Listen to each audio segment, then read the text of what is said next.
Birinchi darsimizda Lira Sapir dasturi haqida gaplashamiz. Lira Sapir dasturi bu o'zining mo'ljallangan asosan qurilish konstruksiyalarini hisoblashda, ya'ni temir beton konstruksiyalar, metal konstruksiyalar, yog'och konstruksiyalar, g'isht konstruksiyalarini hisoblashda qo'llaniladigan programma.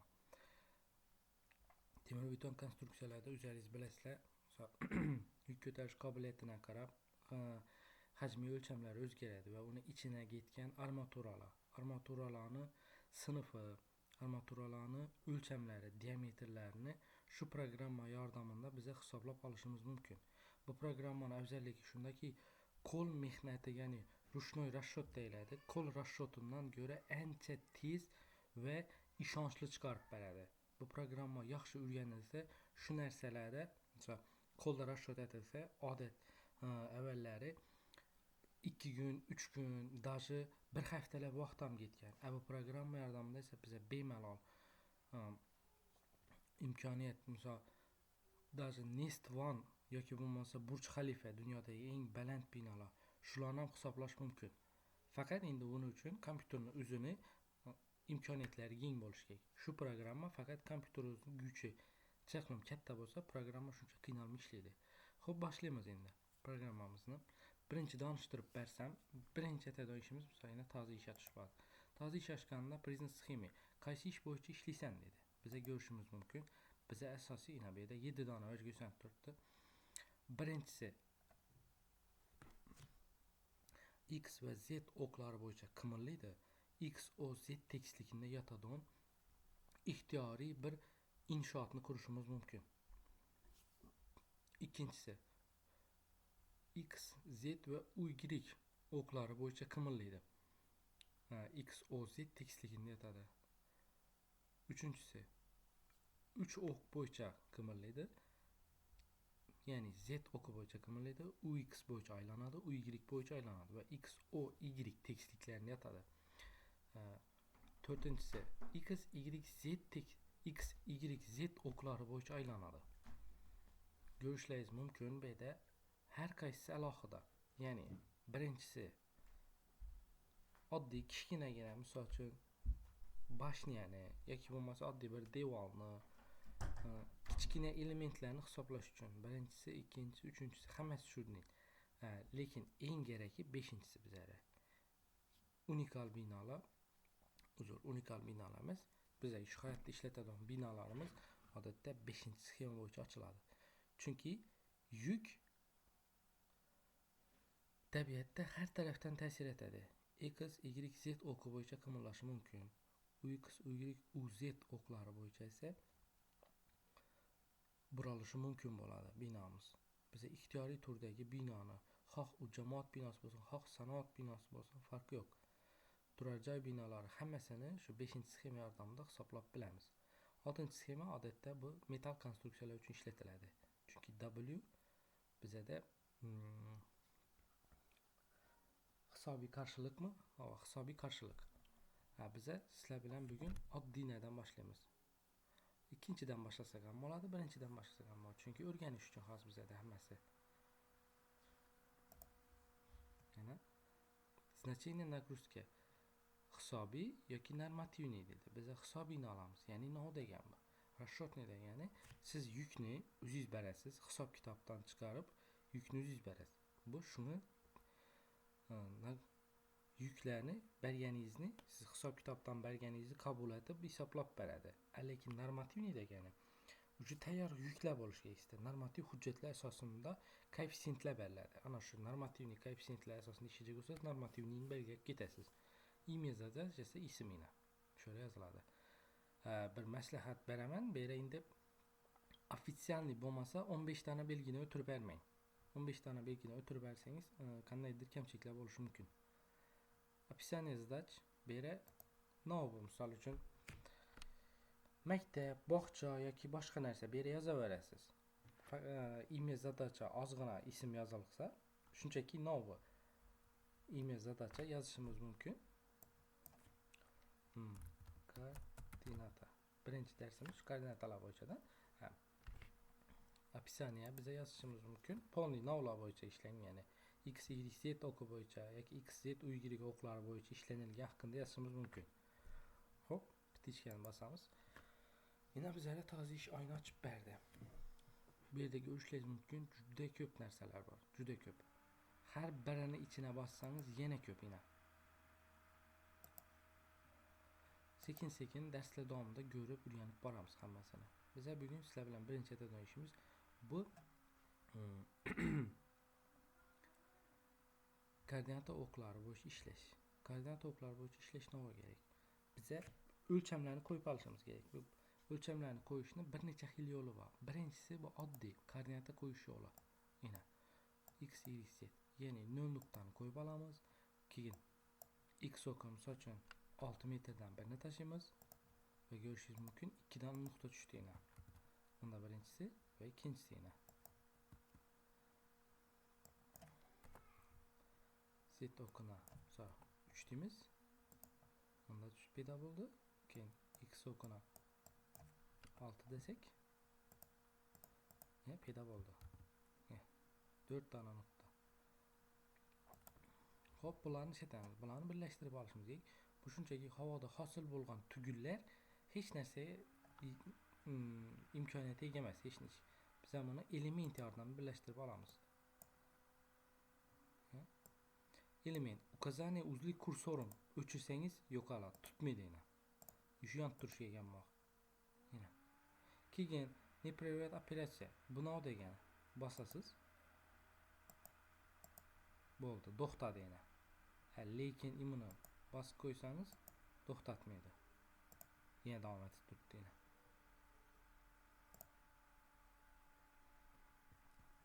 Eskan bossangiz o'chiradi. Yana biz oddiy yasab oldik. Oddiygina. Bu birinchi usul edi. İkincisi buni o'chiramiz. Delete. İkincisi bunda generatsiya regularных fragmentов ICT deb qo'ydi. Bu yerdan xuddi shu narsa. Yana generatsiya RAM. Faqat bu yerda sirazi tayyor bo'ladi. Biza rama karkasli binoni oddiy birdan ramasini yasab olish. Bu x o'qi, bu esa z o'qi. Yani 6 metrdan 1 dona deymiz. Bu yerda esa 3 metrdan 1 dona deymiz. Yankini uzun tayyorlab oldik. Ko'rishingiz mumkin. Yankini uzginesini 6 metrdan 3 dona. Buni ko'rishimiz uchun bu 2022 dan boshlab shunday shakli shunday bo'lgan, lekin 2017 undan burunqilarda bayroqni rasmi turadi. Flag risovaniya bosib turib 3-chisidan shuni galchiga qo'ysangiz gösterdi. Faqat x deb tekstilga o'tib qo'yasiz. Tekstillar dursiz gösterdi.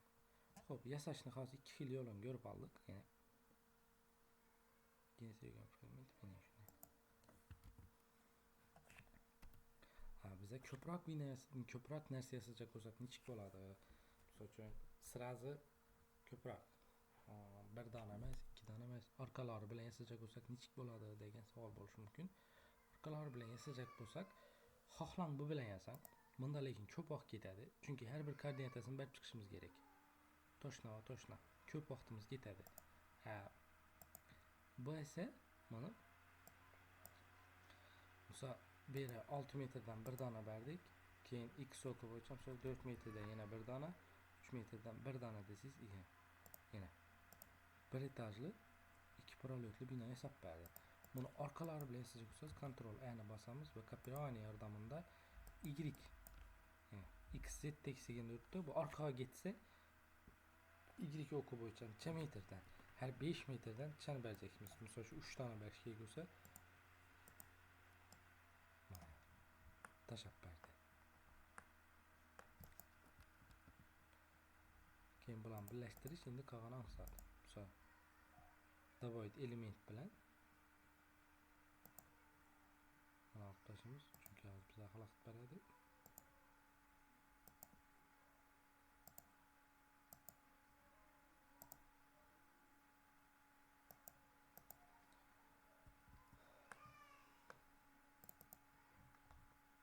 Shuni kichiraymin qolsa, misol ishlatib tursiz, kichiraymin qoladi. Mishkani har qancha aylantirsangiz ham kichiraymin.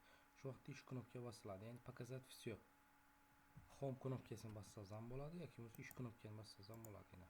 o'zini garchi klavishlar bor. Shularni yozib olib ishlasangizlar dimaqsad. Hop, yana oddiy X oku bo'yicha 2 dona prolyot, Y oku bo'yicha 3 dona prolyotlar, bir etajli oddiy rama karkasli binoni ramasini yasab oldik. Bu lekin hech narsa emas, shunchaki oddiy tukun va elementlardan iborat bo'lgan chizma desak ham bo'ladi. Bu hali hech narsa emas. Ichida bu temir betonmi yo metal konstruksiyami hali no'liq aniq emas mana. Bu narsalar endi bo'ladi. Yana bir yasashning yo'li bor. Mana ko'rsatamiz. Yana. Bu yerda sirasi hammasi yasab olinadi. Görüşleriniz mümkün. O'zi ichida yasab ko'rsatib ketdi.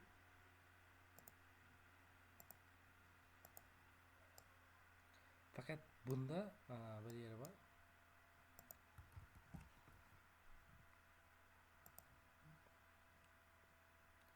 Hop, X 6 metreden bir dana. Buna deydi uzunluğu sonu 6 metreden bir dana ve razbivka dedi. Yani bu elementlere bölüşü. Neçe metreden bölüp bereyim dedi. Neçe metreden bölüp bereyim dedi. Yani 6 metrini her 1 metreden böledi. 6 deseniz. 4 deseniz her biri 25'ten böledi. 1 metri 25'ten böledi. Biri 25'ten bölem yok. Bundan küprak böledi. 6'ın 4'e bölse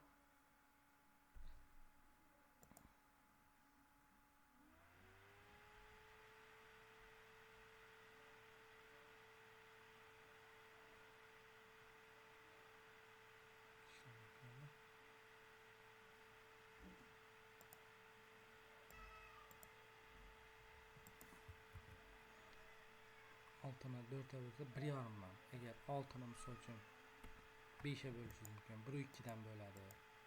Ve hakeza bir tane desiz bir tane üz duradı. Y значениесі boyunca. Y. Çıdan duruşuyuz. Tam bir demiz.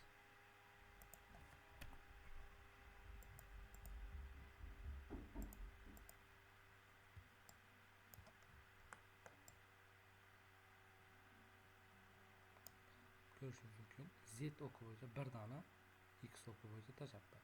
Bunu fakat bitta yeri var. Bu pesini hem çizip beredi bu sırası. Pesini hem çizip beredi.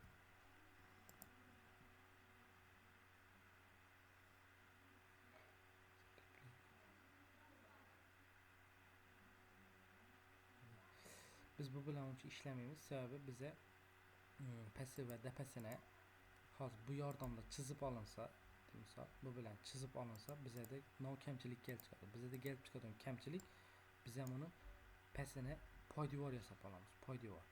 Poydevorni yasaganda bizada shunday nima bo'ladi? 2 dona element bir joyga kelib qoladi. Biz aytishimizga bir element olib tashlashga to'g'ri keladi. Shuning hisobiga qiyinlashib ketadi. Shuning uchun biz oddiygina üzerimizde şu genel sıralamada yasak koyarız. Yine sözü buna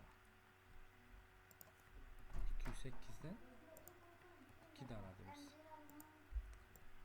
Hop, yine hesap aldık.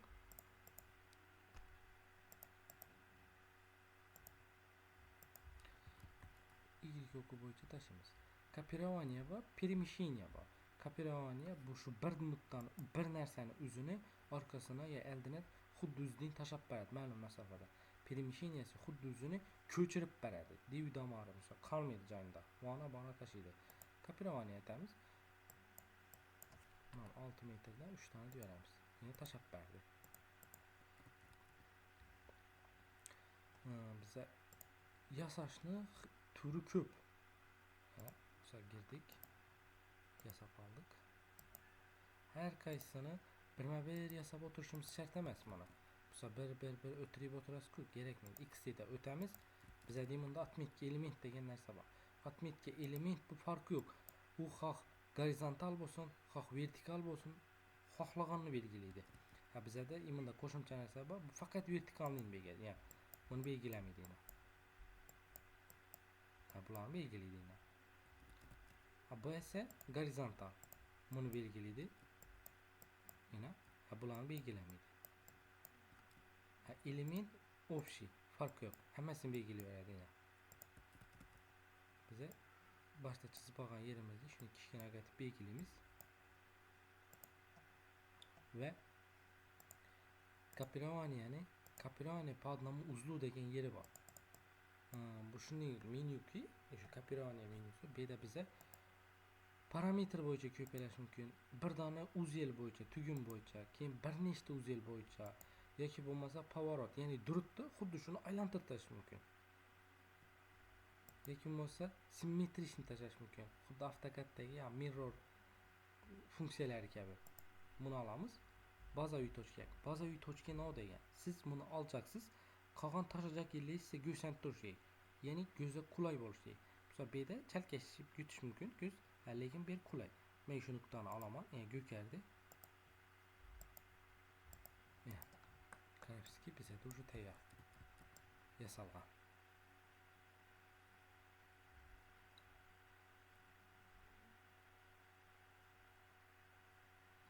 Xuddi shu tartibda yasab boriladi. Ixtiyoriy. Bu oddiy rama karkasli bino bo'lgani uchun ixtiyoriy turdagisini yasash mumkin. Buni hali material berilmagan. Yine bu yerga ko'rish mumkin. 3D modelga girsangiz 3D model bir yanmaydi. O'sha simmetrичный element yazsa, показать сечение элементов yansa, bizada materiallar qo'llanilgan. Temir betonmi, metalmi, novligi hammasi go'shanadi. Xo'p, birinchi darsimiz shundan iborat edi. Faqatgina yasashdan iborat birinchi darsimiz.